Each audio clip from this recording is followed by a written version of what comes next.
Hello everybody and welcome back to another not applicable Formula 1 video. I hope that you are well. I hope you are ready for the first Styrian Grand Prix, whatever they're calling it this weekend.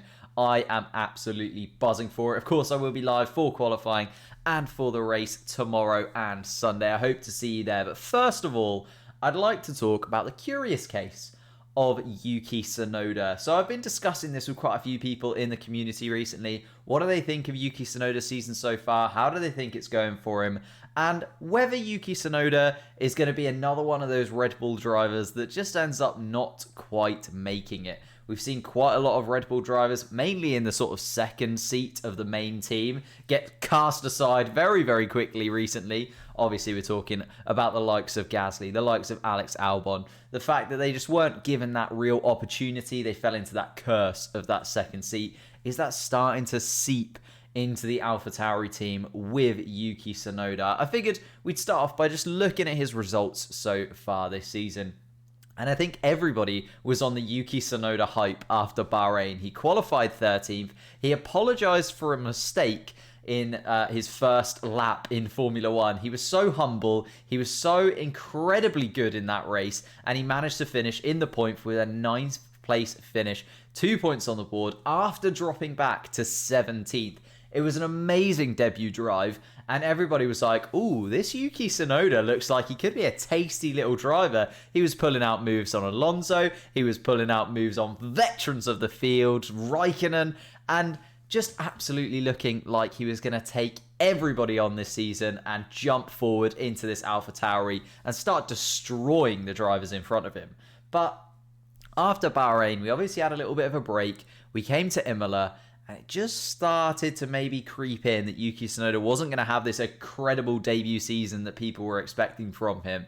Imola, obviously a DNF in qualifying, completely ditched it into the wall, and then a massive spin during the wet race as well. Managed to finish the race though in 12th, and we were thinking, okay, not too bad. He's got a DNF in qualifying, but he's managed to finish 12th. It was in the wet, in a brand new car. We'll give him the benefit of the doubt with that one. Everyone was still on the hype. Everyone was still ready for Yuki Tsunoda to absolutely hit the ground running.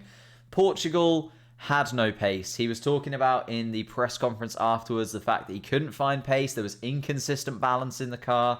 Qualified 14th, finished 15th, and then I'll be honest, at this point here, I was like, oh, I'm not sure about this Yuki Tsunoda hype that everybody is on. Couple of races now, I haven't really seen anything that's lit me up, anything that's really excited me with Yuki Tsunoda. We moved into Spain, and this is when I think the real questions started to be asked. He's having outbursts on the radio. He's calling out his team. After a Q1 exit, qualifying 16th, he said that he couldn't believe this car. He was talking about the AlphaTauri engineers and the team and the fact that they hadn't balanced the car for him. He was talking about how Gasly gets preferential treatment and obviously had to come out on the Sunday and apologize for all of that. And we sort of started to see those cracks, and obviously we started to talk more about how on the radio he's incredibly rude. Yes, it is sort of his second language. He's tried to learn English very, very quickly. Obviously we were talking about how he's lashing out at the team.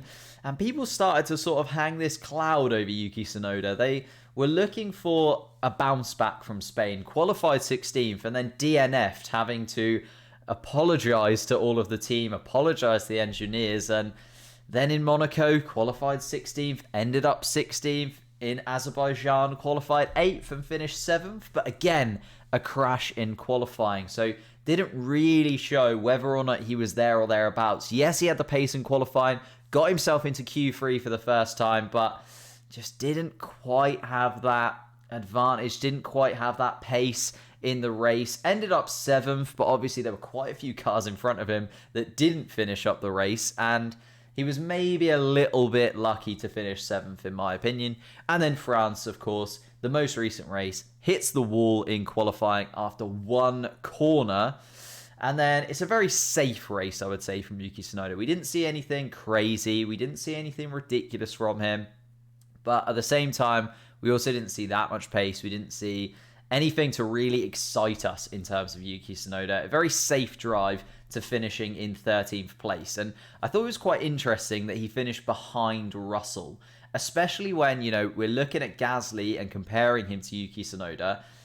When you're finishing behind a Williams, I always have questions. I I'm not quite sure when you're finishing behind a Williams or a Haas. You know what I mean? Unless you're an Alfa Romeo or unless you've crashed out, if you're finishing behind a Williams or a Haas this season, it's a little bit 50-50 for me. And let's have a look at the sort of Drivers' Championship. And this sort of outlines what I mean in terms of Yuki Tsunoda and the questions that are being asked about him, about his driving capability, about him getting integrated into the team.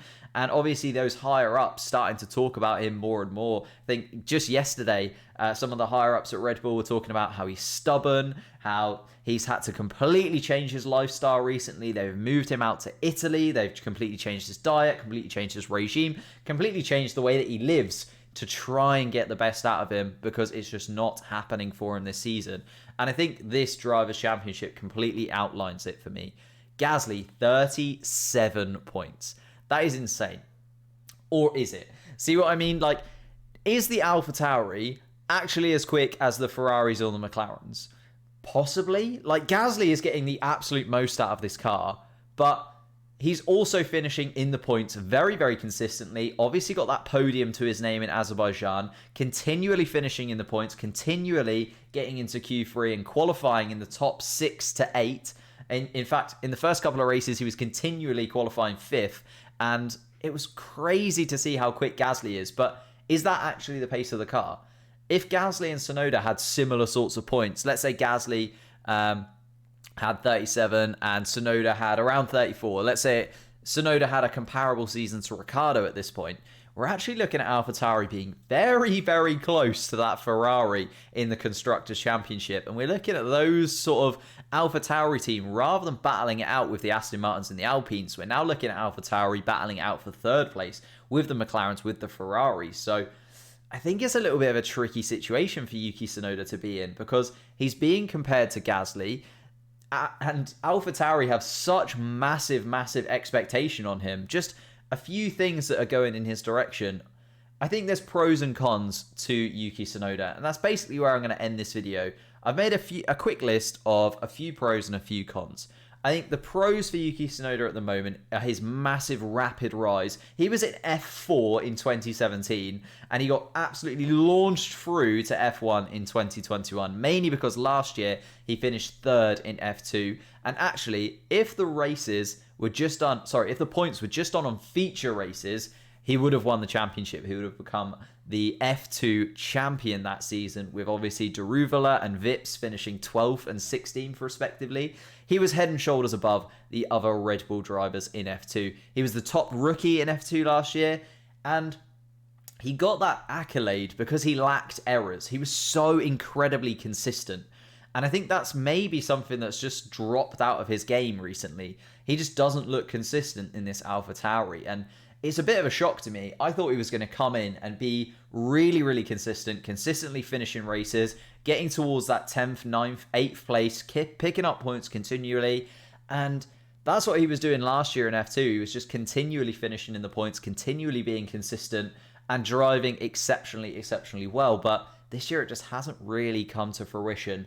And when he came into the AlphaTauri team, there was lots of parallels between him and Max. He's coming through as one of those Red Bull juniors that is just seen as this god of F1. It's going to move into F1 and become a world champion before you know it. And it's just not quite happening for him at the moment. The final pro I've got is that Red Bull seemingly just don't really like Gasly. And I think that goes in the favour of Tsunoda, actually. Because Gasly, and even when Sainz was in Red Bull, they just didn't really seem to have that ability to step them up into the Red Bull team. So I don't think Gasly is ever going to move forward back into Red Bull. So that always leaves that option for Tsunoda to take that step up, because Gasly is never going to be given that seat. Let's say Sergio Perez only does 1 or 2 years. They're not going to move Gasly back into that seat. And I think it would be Tsunoda, of the drivers on the grid at the moment, that they might be looking at to fill that seat. I think the cons, though, for Tsunoda at the moment are Red Bull are no longer working with Honda next year. There's a lot of people in the comments recently that I was talking about that Japan connection. The fact that he's only in there because of the Honda connection. And I don't think that's the case, but I can see what they mean. Once Red Bull become their own engine manufacturer next year, they're no longer really going to be working with Honda in the same way, and therefore having a Japanese driver isn't going to go into their thinking as much as the future comes into fruition. Obviously, Red Bull have so much talent is another con for Tsunoda. He needs to step up quickly because Lawson is currently third in F2, Daruvula is 6th, Vips is 13th. There's some incredible Red Bull talent that is ready and raring to take that seat. And of course, we've always got Albon in the background. There's currently 7 drivers in the junior program at Red Bull, 3 of them in F2, and obviously Albon, all of which I think could probably take that seat and be fairly quick as well. But Tsunoda has come through as this prodigy. They've seen him as this amazing driver moving forward. And personally, I think he needs a little bit more time. I did a bit of a poll on my channel recently. I've started using the community tab quite often. If you haven't seen those, check those out on my channel. If you just go into the channel, you hit the community tab, loads of polls. I'd love your opinion on all of them. But I asked the opinion on Tsunoda, and 68% of people said that they would probably expect Tsunoda to still be at Alphatauri next year. 26% at the time of recording said that he might get moved on at the end of the season, but he wouldn't be moved on during the season. And I think that's a little bit harsh on Tsunoda. It is his rookie year, but at the same time, Red Bull have completely different standards to other teams on the grid. They have incredibly high standards when it comes to their drivers, and we've seen lots of drivers get kicked to the curb very, very quickly from Red Bull. Some of them I think they've maybe made a mistake on. You could talk about Carlos Sainz being moved on very quickly, and now he's gone on to be one of the best drivers in the grid, in my opinion. But at the same time, they have so much continual talent coming through the Red Bull Academy that if Tsunoda doesn't perform, there are 4 or 5 drivers ready and raring to take his place. But I'd love to know your opinion. What do you think of Yuki Tsunoda? What do you think of his season so far? And do you think he's going to turn a corner soon and pick up a little bit more points and maybe have a little more sort of going for him in terms of the Drivers' Championship? Where can you see him finishing up? Is he going to finish in and around 14th? Is he going to be able to catch up to an Alonso or Vettel maybe? Is he going to catch up to Gasly? Very unlikely in my opinion, but some people might think so. Let me know in the comments below. Thank you so much for watching. If you could leave a like, if you could subscribe, we are edging towards 2,000 subscribers, and that would be absolutely amazing. As I said, I'll be live for the Grand Prix tomorrow and on Sunday. Thank you so much, and I will see you next time.